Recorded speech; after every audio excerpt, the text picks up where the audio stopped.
Marina sempre soube que havia algo errado com a casa no final da Rua Sombria.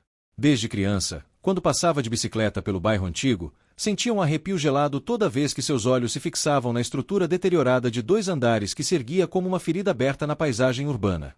Agora, aos 25 anos, jornalista investigativa em busca de uma matéria que pudesse alavancar sua carreira, Marina decidiu que era hora de descobrir a verdade sobre aquela propriedade abandonada há mais de 40 anos. A pesquisa nos arquivos municipais revelou uma história perturbadora. A casa havia pertencido à família Moreira, pai, mãe e 3 filhos pequenos. Em 1983, todos desapareceram durante a noite. Nenhum corpo foi encontrado, nenhuma pista foi deixada para trás. Apenas manchas escuras no assoalho da sala de estar e marcas de garras nas paredes do quarto das crianças. Desde então, vários inquilinos tentaram morar lá. Todos saíram em menos de um mês, relatando sons inexplicáveis, temperaturas anormalmente baixas e a sensação constante de serem observados. O último morador, um homem solitário chamado Joaquim, foi encontrado 3 dias após seu desaparecimento, vagando pelas ruas da cidade em estado catatônico, repetindo incessantemente: "Eles ainda estão lá embaixo.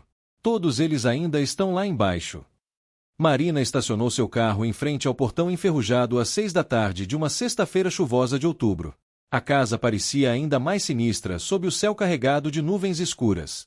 As janelas quebradas observavam a rua como olhos vazios, e a tinta descascada das paredes externas criava padrões que lembravam rostos contorcidos de dor.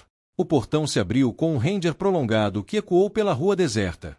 Marina caminhou pelo jardim selvagem, onde ervas daninhas altas se entrelaçavam com roseiras mortas, criando um labirinto natural de espinhos e sombras. A cada passo, folhas secas estalavam sob seus pés, produzindo sons que pareciam sussurros malignos. A porta da frente estava entreaberta. Marina empurrou suavemente, e ela se abriu com um gemido longo e assombrado. O interior da casa recebeu com um odor nauseante de umidade, mofo e algo mais, algo doce e pútrido que fez seu estômago revirar. A sala de estar era um cenário de destruição controlada. Móveis cobertos por lençóis empoeirados se espalhavam pela penumbra como fantasmas adormecidos.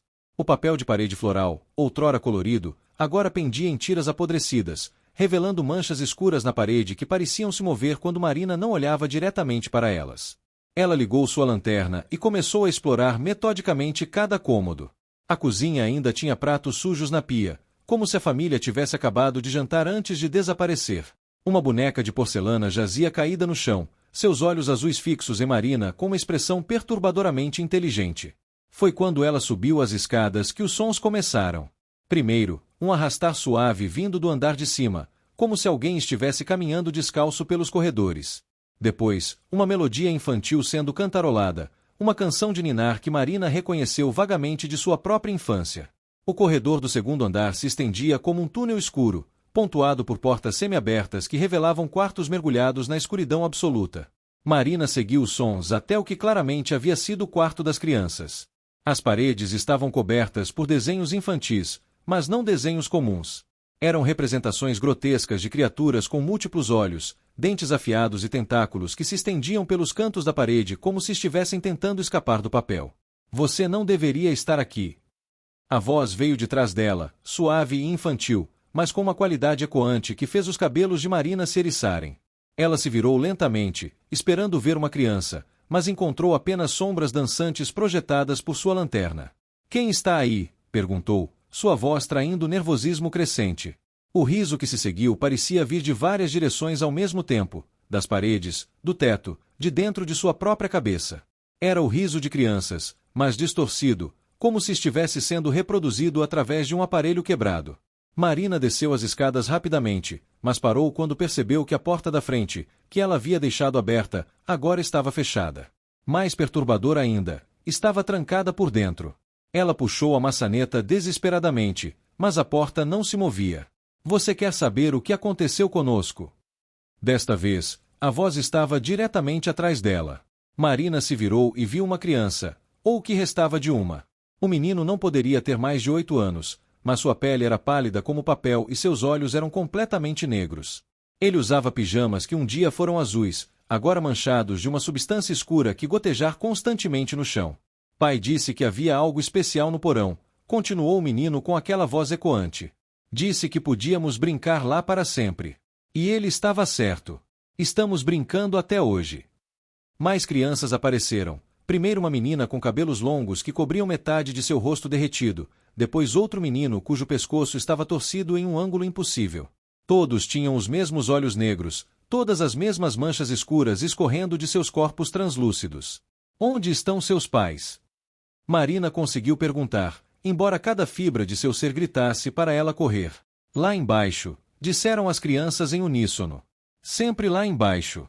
Eles alimentam a coisa que nos fez assim. A coisa que vive nas raízes da casa. O chão começou a tremer suavemente, como se algo imenso estivesse se movendo nas fundações da casa. Marina sentiu uma vibração profunda que parecia ressoar em seus ossos. As manchas escuras nas paredes começaram a pulsar como veias, e ela percebeu que não eram manchas de umidade, eram vasos sanguíneos de algo vivo que havia crescido através da estrutura da casa. Você vai ficar conosco, disse a menina, seus cabelos se afastando para revelar um rosto que era metade criança, metade algo indescritível. A coisa lá embaixo está com fome. Sempre com fome. Marina correu para a cozinha, procurando desesperadamente outra saída. As janelas estavam seladas com tábuas que pareciam ter crescido da própria madeira da casa. Atrás dela, as crianças a seguiam, seus pés não fazendo som algum no chão, mas deixando pegadas úmidas e escuras. Foi então que ela viu uma porta que não havia notado antes, semi-escondida atrás da geladeira antiga. Uma porta que levava para baixo, ao porão. E dessa porta vinha um som, uma respiração profunda e ritmada, como se algo imenso estivesse dormindo nas profundezas da casa. Não, sussurrou Marina, mas suas pernas pareciam se mover por vontade própria em direção à porta. As crianças mortas atrás dela começaram a cantar aquela cantiga de ninar novamente, e Marina reconheceu as palavras. Dorme, neném, que a cuca vem pegar. Papai foi na roça, mamãe foi trabalhar. Quando eles voltarem, você vai descansar. No fundo da terra, onde ninguém vai te encontrar. A porta do porão se abriu sozinha, revelando uma escuridão que parecia ter substância própria. Marina desceu os degraus de madeira podre, sua lanterna iluminando paredes cobertas de uma substância viscosa que pulsava como carne viva. O cheiro doce e pútrido era insuportável agora, misturado com algo que cheirava a terra úmida e decomposição. No fundo do porão, ela encontrou os pais das crianças. Ou o que sobrara deles. Estavam sentados em cadeiras antigas, seus corpos parcialmente absorvidos por uma massa orgânica que crescia do chão como raízes de uma árvore obscena. Seus olhos ainda se moviam, seguindo Marina com uma expressão de desespero infinito. Suas bocas se abriam e fechavam silenciosamente, como peixes fora d'água. E no centro do porão, crescendo através do concreto rachado como uma flor monstruosa, estava a coisa que as crianças mencionaram. Era impossível descrevê-la completamente. Parecia ser feita de sombras sólidas, tentáculos que se dissolviam em fumaça, e centenas de olhos que piscavam em sequência hipnótica. Quando Marina olhou diretamente, teve a sensação de estar olhando para o próprio conceito de fome, uma necessidade primordial e insaciável que existia desde antes da humanidade. A criatura notou sua presença e se virou lentamente em sua direção. Quando seus muitos olhos focalizaram Marina, ela ouviu uma voz dentro de sua cabeça, não palavras, mas conceitos puros de desejo e possessão. Finalmente, a voz mental ronronou. Alguém jovem. Alguém forte. Você vai me ajudar a crescer além desta casa. Através de você, vou me espalhar pela cidade, pelo mundo. E todos vão se tornar parte de mim, como estes se tornaram. Marina tentou correr, mas descobriu que seus pés haviam afundado no chão viscoso. Tentáculos finos como cabelos começaram a emergir do concreto, enrolando-se em seus tornozelos. A sensação era ao mesmo tempo repugnante e estranhamente calorosa, como se estivesse sendo abraçada por um amante febril. Não lute, sussurraram as crianças mortas, que agora desciam as escadas como uma procissão fantasmagórica. Dói menos se você não lutar. E depois, você nunca mais sentirá dor novamente. Mas Marina era uma sobrevivente. Havia crescido em um bairro perigoso, aprendido a se defender, desenvolvido uma resistência mental que a ajudara a investigar histórias que outros jornalistas evitavam. Em vez de se entregar ao pânico, ela focou em sua respiração e observou a criatura cuidadosamente. Notou que ela evitava certas áreas do porão, especificamente, os cantos onde a água do encanamento quebrado havia criado poças. A criatura parecia retrair seus tentáculos sempre que se aproximavam da água corrente. Marina lembrou-se das lendas folclóricas que sua avó contava sobre criaturas das sombras, como elas eram vulneráveis à água corrente, que representava vida e purificação. Desesperadamente, ela puxou seu celular do bolso e o arremessou contra o cano de água mais próximo. O impacto rachou o cano enferrujado, e a água começou a jorrar pelo porão. A reação da criatura foi imediata e dramática. Ela se contorceu como se estivesse sendo queimada, seus tentáculos se retraindo violentamente. O som que emitiu era como o grito de 1000 vozes em agonia. Não! Gritaram as crianças mortas, mas suas formas já estavam se dissolvendo à medida que a água corrente tocava suas manifestações espectrais. Você não entende. Sem ela, não temos nada. Somos nada. Marina aproveitou a distração para se libertar dos tentáculos enfraquecidos e correu para as escadas. Atrás dela, a criatura estava se contorcendo violentamente, sua forma se desfazendo e se reformando constantemente enquanto lutava contra a água purificadora. Ela atravessou a casa em pânico, mas descobriu que a porta da frente agora se abria facilmente. A influência da criatura estava enfraquecendo. Marina correu para seu carro e dirigiu para longe da rua, sombria sem olhar para trás. 3 dias depois, ela voltou com uma equipe de bombeiros e especialistas em contaminação. A casa estava inundada. Um cano principal havia se rompido e encharcado completamente a estrutura. No porão, encontraram apenas poças de uma substância viscosa não identificada que se dissolvia rapidamente quando exposta à luz solar. Os corpos da família Moreira foram finalmente encontrados, enterrados em uma seção do quintal que havia sido um jardim ornamental. Estavam lá há 40 anos, em covas rasas, mas estranhamente preservados. A investigação concluiu que haviam sido mortos por um invasor desconhecido que nunca foi capturado.